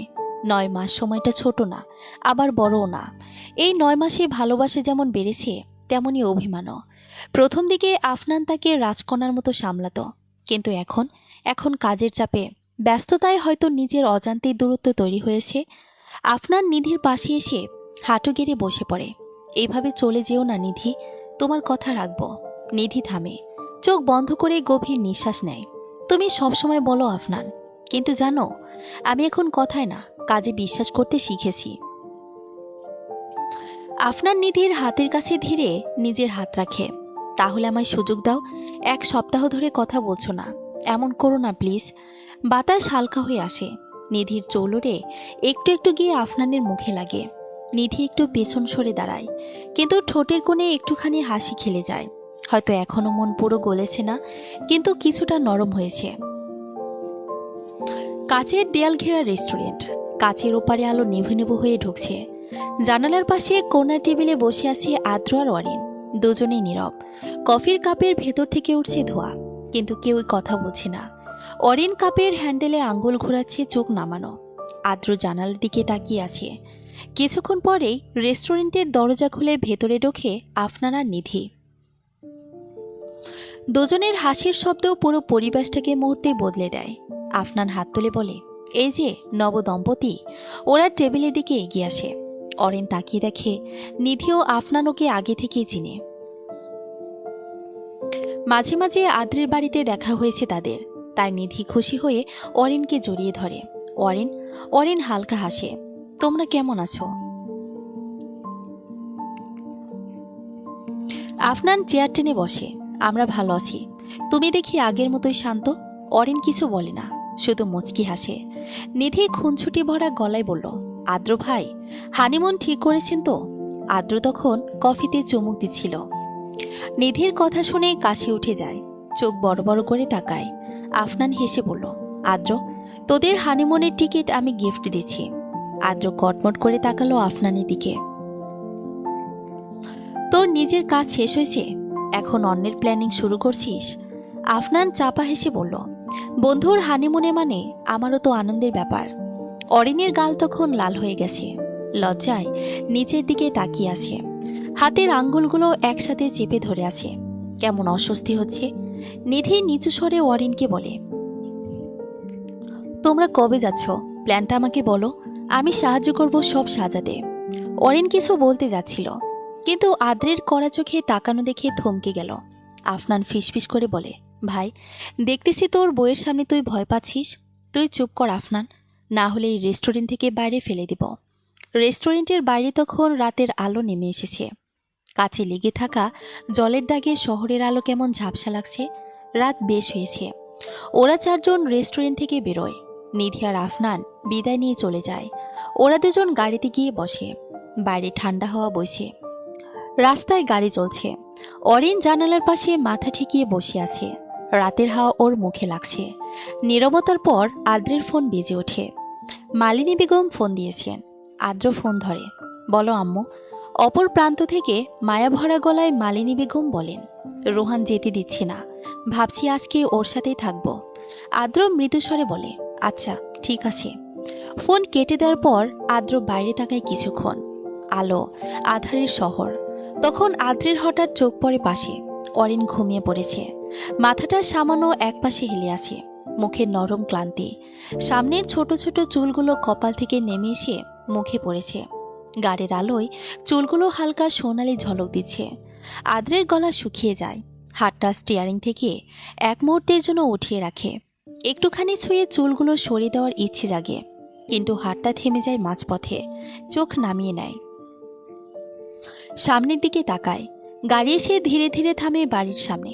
বাড়ির বাতাস আরও ঠান্ডা হয়ে গেছে। বাড়ির আলো নেভে নেবু করছে। দরজার পাশে ঝুলে থাকা বাতিটা কেবল টিমটিম করে জ্বলছে। আদ্র কিছুক্ষণ চুপচাপ বসে থাকে। গাড়ির ভেতর উষ্ণতা, কিন্তু মনের টানাপোড়েন চলছে। অরিন ঘুমিয়ে আছে, চুলগুলো এখনো কপালে ছায়া ফেলছে। আদ্রের বুকের ভেতর কেমন করে ওঠে। এক মুহূর্তের জন্য নিজেকে সামলায়। ভেতরের দ্বিধা, ডাকবে নাকি না। একটু সময় তাকিয়ে থাকে, তারপর নিঃশব্দে বলে ওঠে, অরিন। কোনো সাড়া নেই। অরিনের মাথাটা সামান্য কাঁপে, তারপর আবার স্থির।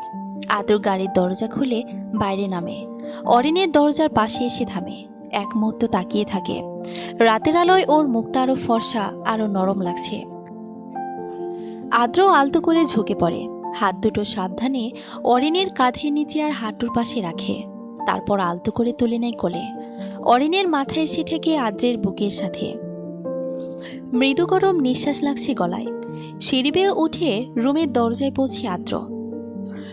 দরজাটা ধীরে ঠেলে খোলে, আলো জ্বালায় না। চাঁদের আলো জানালা দিয়ে আসছে। আদ্র খুব সাবধানে অরিনকে বিছানায় শুয়ে দেয়। একপাশে বসে কিছুক্ষণ তাকিয়ে থাকে। চুলগুলো হাত বাড়িয়ে আলতো করে সরিয়ে দেয়। আঙ্গুল ছুঁয়ে যায় গালের পাশে। অরিনকে সে কখনো সেই চোখে দেখেনি, যে চোখে ভালো লাগার ছায়া থাকে।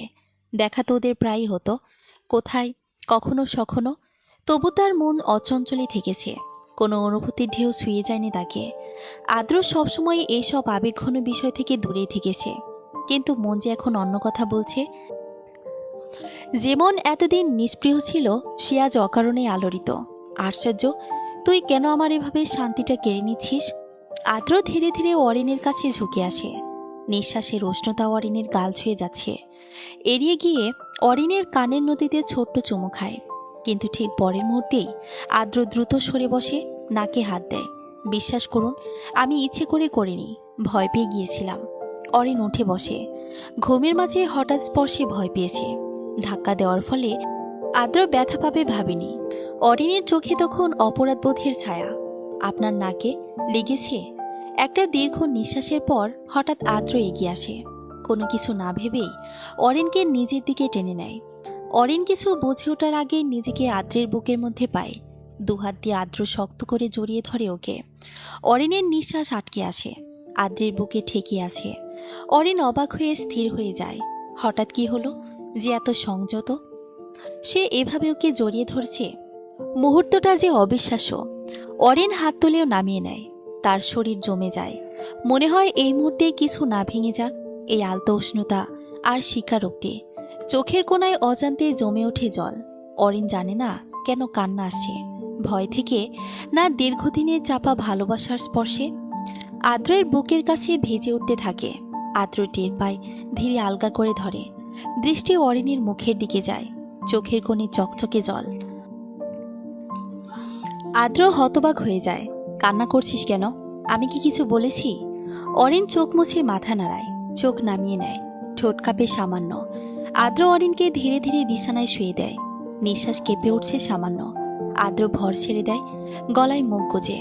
ভেতরের সব আকুলতা সেখানেই গলে যেতে থাকে। এক হাত বাড়িয়ে পাশে থাকা টেবিলের সুইচে আলতো চাপ দেয়। পর মুহূর্তে ঘরটা নিভে যায় অন্ধকারে। চাঁদের আলোয় শুধু থাকে, আর সেই আলোয় বিছানার কিনারে পড়ে ছায়া আলোয় মিশে যায় দুটো ছায়া। সকালের মিষ্টি আলো ঘরে ঢুকছে, বাতাসে উষ্ণতার প্রশান্তি। চোখ খুলে অরিন বুঝতে পারে সে কারো বাহুতে বাঁধা। এক মুহূর্তের জন্য অবাক হয়, তারপর হালকা হাসি ছড়িয়ে যায় ঠোঁটে। আদ্রকে শক্ত করে জড়িয়ে ধরে আছে। আদ্রের বুকে ওঠানামা অনুভব করছে। এমন শান্ত আদ্রকে সে খুব কমই দেখেছে। অরিন আস্তে করে নড়তে চায়, কিন্তু আদ্রের বাহু আরও শক্ত হয়ে আসে। অবচেতনে ওকে নিজেরও আরও কাছে টেনে নেয়। অরিন মাথা ঘুরিয়ে তাকায়। আদ্রর মুখ একদম কাছে, চোখ বন্ধ, শান্ত ঘুমে ডুবে আছে। চুলের একগুচ্ছ কপালে পড়েছে। অরিন সেই চুল সরিয়ে দিতে কিন্তু মাঝপথেই থেমে যায়। ভয় পায় যদি আদ্র জেগে ওঠে। তবু পরক্ষণে সাহস পেয়ে যায়। খুব আস্তে করে আদ্রর কপালের ওপর থেকে চুল সরিয়ে দেয়। সেই স্পর্শে আদ্রর ঠোঁটের কোণ হালকা নড়ে ওঠে, যেন স্বপ্নে কিছু দেখছে। অরিনের মনে হচ্ছে এই মুহূর্তটা বাস্তব না, একটা মিষ্টি স্বপ্ন।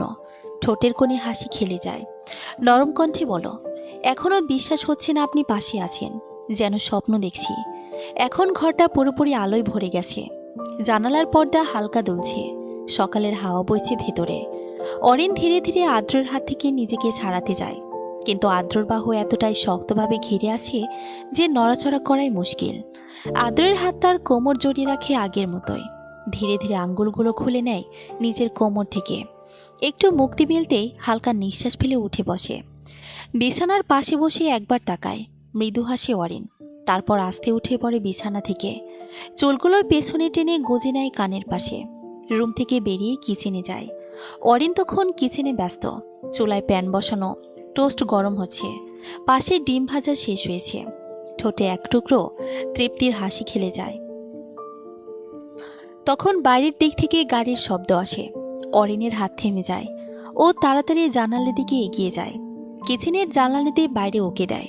কালো গাড়ি থেকে নামছেন মালিনী বেগম। গায়ে হালকা রঙের শাড়ি। অরিনের মুহূর্তে মনে পড়ে সে এখন কি পরেছে। আদ্রের কালো টি শার্ট আর ট্রাউজার। এক মুহূর্তে গাল গরম হয়ে ওঠে লজ্জায়। ইস, এই অবস্থায় যদি দেখেন। হাতের তোয়ালে ফেলে দেয়। চুলের গিট খুলে তাড়াহুড়ো করে সিঁড়ির দিকে দৌড় দেয়। রুমে ঢুকে তাড়াতাড়ি কাবার থেকে শাড়ি বের করে চুল গুছিয়ে নেয় তাড়াহুড়ো করে। অরিন ধীরে ধীরে সিঁড়ি বেয়ে নিচে নামে। নিচে নামতেই চোখে পড়ে সবে সোফায় বসেছেন মালিনী বেগম। অরিনকে দেখে হাসলেন। তারপর ধীরে জিজ্ঞেস করলেন, খেয়েছিস? অরিন মাথা নাড়ল, না, এখন খাবো। আদ্র অফিসে চলে গেছে? অরিন একটু থেমে নিচু গলায় উত্তর দিল, না, যায়নি এখনো, রুমেই আছে। মালিনী বেগমের মুখে হালকা বিস্ময়ের রেখা ফুটল। উঠে দাঁড়ান। অরিন বলল, চা করে দিব? মালিনী বেগম মাথা নাড়িয়ে বললেন, না রে, আমি খেয়ে এসেছি। তোরা খেয়ে নে, আর কত বেলা করবি? আমি একটু ঘরে যাই। মালিনী বেগম সিঁড়ি বেয়ে উপরে উঠে যান। অরিন এক দৃষ্টে তাকিয়ে থাকে তার পেছন দিকে, যতক্ষণ না তিনি করিডোরের মোড়ে অদৃশ্য হয়ে যান। সন্ধ্যার আলো ঢুকে পড়ছে। জানালার পর্দা অল্প নড়ছে বাতাসে। ল্যাপটপের স্ক্রিনে ভিডিও চলছে। আদ্রর চোখ স্থির স্ক্রিনের দিকে। ঠোঁটের কোণে তাচ্ছিলের হাসি। ও নাকি অরিনকে ভালোবাসে। Bloody fool. ভিডিওটি স্পষ্ট দেখা যাচ্ছে। আয়াস দুজন মেয়েকে নিয়ে হোটেলের লবিতে ঢুকছে। পরের আয়াস হাসছে, মেয়েদের গলায় হাত রেখেছে। মেয়েরা হাসছে জোরে জোরে। আর আয়াসের চোখে সেই দাম্ভিক চাহনি, যেটা আদ্রের কাছে বরাবরই বিরক্তিকর ছিল। আফনান পাশে বসে, এক হাতে কফির কাপ, অন্য হাতে ল্যাপটপের মাউস, চোখ কোচকে তাকিয়ে আছে। ওই দিন যখন আয়াস আমার কাছে আসলো তখন অবাক হয়েছিলাম। ভেবেছিলাম কি দরকার ওর আমার কাছে আসার। ওই শালাকে পাত্তা দেয় নাই। 2 নম্বর একটা। আদ্র চেয়ালে হেলান দিল, চোখ বন্ধ করে বলল, এই ভিডিওটা আমার ফোনে পাঠান, ওর বাবাকে দেখাবো আমি। আফনান একটু থমকালো। তুই নিশ্চিত? একদম। মিষ্টি সকালটা অন্য দিনের চেয়ে একটু বেশি কোমল আজ। জানালার ফাঁক দিয়ে সূর্যের সোনালি আলো ঢুকে পড়েছে। বাইরে পাখিরা ডাকছে। গাছের পাতায় জ্বলে থাকা শিশির বিন্দুগুলো আলোয় ঝিলমিল করছে। মালিনী বেগম বেরিয়ে গেছেন মার্কেটে। এখন কিচেনে দাঁড়িয়ে অরিনের হাত ব্যস্ত। রান্না করতে করতে মাঝে মাঝে তাকায় ঘড়ির দিকে। চামচে তরকারিটা তুলে স্বাদ নেয়। ঠোঁটে মিষ্টি হাসি ফোটে। ঠিক আছে, তারপর ঢাকনা দিয়ে দেয়। গ্যাসের আঁচ কমিয়ে দেয়। আদ্র, আদ্র। রাগে গজগজ করতে করতে ঘরে ঢুকে আয়াস। রাগে চোখ লাল হয়ে আছে। হাতে মোবাইলটা শক্ত করে চেপে ধরে আছে। মুখে এখন আর সে আত্মবিশ্বাস নেই। ভিডিওগুলো সবার হাতে পৌঁছে গেছে। মফিজ সাহেব শুধু ঠান্ডা গলায় বলছিলেন, আজ থেকে তুই আমার ছেলে না, বেরিয়ে যা বাড়ি থেকে, তোর মুখ আর দেখতে চায় না। এই একটাই বাক্য তার পৃথিবী ভেঙে দিয়েছে। বাবা মুখ ফিরিয়ে নিয়েছিল। মা কাঁদতে কাঁদতে রুমে ঢুকে দরজা লাগিয়ে দিয়েছিল। সব শেষ। এই ক্ষোভে এখন চোখে শুধু একটাই মুখ ঘুরে বেড়াচ্ছে। চিৎকার শুনে কিচেন থেকে তাড়াহুড়ো করে বেরিয়ে আসে অরিন। অ্যাপ্রনটা খুলে হাত মুছতে মুছতে বলে, এভাবে চিৎকার করছেন কেন আয়াস ভাইয়া? কি হয়েছে? ওই হারামজাদা কই? আজ ওকে আমি ছিঁড়েই ফেলবো। মুখ সামনে কথা বলুন আয়াস ভাইয়া। আয়াস তাচ্ছিলের হাসি দেয়। ঠোঁটের কোণে কাঁপুনি। তোর মুখ দিয়ে দেখিয়ে বলি বের হচ্ছে। অরিন ঘৃণা ভরা চোখে তাকায় আয়াসের দিকে। ভিডিওগুলো ও দেখেছে সব কিছু। সে তাকিয়ে থাকে কিছুক্ষণ, তারপর কাপা কণ্ঠে বলে, আপনার লজ্জা করে না? যে কাজ করেছেন তার দেখার পরও মুখ দেখার সাহস হয় কিভাবে? আয়াস টেবিলের উপর মুষ্টি মেরে আঘাত করে। সব ওই আদ্রের দোষ। ও আমার নামে ভিডিও ছড়িয়েছে। আপনি নিজের ভুলের শাস্তি পাচ্ছেন, এতে অন্য কাউকে দায়ী করবেন না। আয়াসের মুখ পাল্টে যায় রাগে। অরিনের কথাগুলো ওর গায়ে বিষের মতো বিঁধে যাচ্ছে। হঠাৎ এক ধাপ এগিয়ে আসে। রাগে চল শক্ত হয়ে আসে। তুই আমার সঙ্গে এমন করে কথা বলছিস? একেবারে হাত কেটে ফেলব। আয়াসকে এখন পাগল লাগছে অরিনের কাছে। আপনি মানুষ না আয়াস ভাইয়া, দানব হয়ে গেছেন। আয়াসের ধৈর্যের বাঁধ ভেঙে যায়। সে হাত তোলে, কিন্তু হাতটা আর নামাতে পারে না। আয়াসের শরীর হঠাৎ কাঁপতে থাকে। মুখ থুবড়ে গিয়ে মেঝেতে পড়ে যায়। অরিন স্তব্ধ হয়ে যায়। ধীরে ধীরে চোখ ঘুরিয়ে পিছনে তাকায়ও। সামনে দাঁড়িয়ে আছে আদ্র। ধীরে ধীরে এগিয়ে আসে সে। মেঝেতে পড়ে থাকা আয়াসের দিকে তাকায়। অরিন এখনও ভয় পাচ্ছে।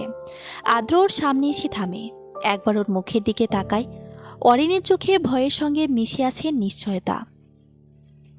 আদ্র নরম গলায় বলে, তুই ঠিক আছিস? অরিন কিছু বলতে পারে না, কেবল মাথা নাড়ে। কিছুক্ষণ পর আয়াসকে পুলিশ এসে নিয়ে যায়। রাত নেমে এলে পৃথিবী এক অন্যরকম শান্তরূপ ধারণ করে। চারদিকের কোলাহল স্তব্ধ হয়ে যায়। মানুষের ভিড় সরে গিয়ে জায়গা করে নেয় নিস্তব্ধতাকে। সেই নিস্তব্ধতার মাঝেই আকাশ ধীরে ধীরে খুলে দেয় তার অপার সৌন্দর্যের পর্দা। অসংখ্য তারার ঝিকিমিকি আলো ছড়িয়ে পড়ে। রাতের আকাশের দিকে তাকালে মনে হয় এই বিশালতার নিচে মানুষ কত ছোট, কত ক্ষণস্থায়ী। তবু এই ছোট জীবনের প্রতিটি মুহূর্ত সেই অসীম আকাশের মতোই গভীর। আদ্র ল্যাপটপ আলতো করে বন্ধ করল। নীল স্ক্রিনের আলো নিভে যেতেই ম্লান হয়ে গেল। অরিন বসে আয়নার সামনে চুল আঁচড়াচ্ছে। চুল কাঁধ ছুঁয়ে পিঠ বেয়ে নেমে এসেছে। আদ্র কিছুক্ষণ নিশ্চুপ দাঁড়িয়ে থাকলো। তারপর ধীরে ধীরে ওর দিকে এগিয়ে গেল। অরিন আয়নার মধ্যে আদ্রকে দেখতে পেল। ওর পেছনে এসে দাঁড়ায় আদ্র। আয়নার ভেতর দুজনের প্রতিচ্ছবি পাশাপাশি। আদ্র চিরুনিটা আলতো করে অরিনের হাত থেকে নেয়। অরিন একটু থমকে তাকায়। তারপর মৃদু হেসে ফেলে। আদ্র বলে, বেনি করে দিব? অরিন ছোট্ট করে বলল, দিন। আদ্রর আঙ্গুলের ছোঁয়া অরিনের কাছ ছুঁয়ে পিঠের নিচে নামে। সে চুলগুলো আলতো করে ভাগ করে নেয় দুই পাশে। আঙ্গুলের মাঝে নরম চুলগুলো বয়ে যায়। অরিনের বুকের ভেতর কেমন ঢেউ ওঠে। আদ্র নিচু গলায় বলে, চুলগুলো এত লম্বা হলো কখন? আপনি খেয়াল রাখেননি? মাথা নাড়ল আদ্র। আসলেই খেয়াল করেনি। অরিন আয়নায় তাকিয়ে দেখে আদ্রর কপালের পাশে ঝুলে পড়েছে কয়েকটা চুল। কপালে ঘাম লেগে আছে। সে ধীরে ধীরে বেনি বুনে চলছে, এক এক করে আলতো টান দিচ্ছে। অরিনের নিঃশ্বাস ধীরে ধীরে গভীর হচ্ছে। বেনি প্রায় শেষের দিকে গেলে আদ্র চুলের ডগা একসাথে পেঁচিয়ে বলে, এভাবে হলে হবে? অরিন হেসে বলে, অনেক ভালো হয়েছে। আদ্রর ঠোঁটের কোণে হাসি ফুটে। বেনিটা শেষ করে রাবার ব্যান্ড পরিয়ে দেয়।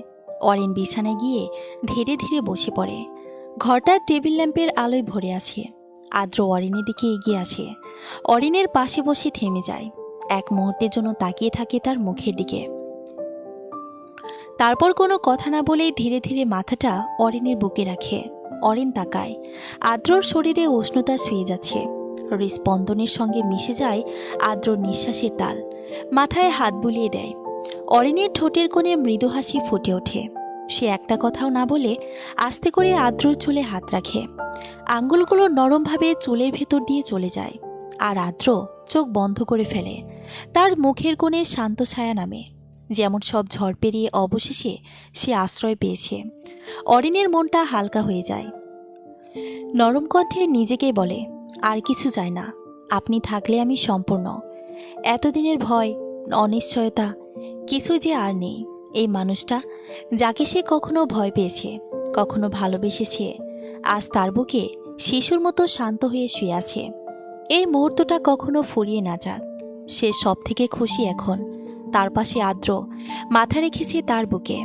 অরিন নিচে তাকায়। আদ্রর মুখটা শান্ত, নিশ্চিন্ত, চোখ বন্ধ। তারও হাত বুলাতে বুলাতে চোখ বন্ধ হয়ে আসে।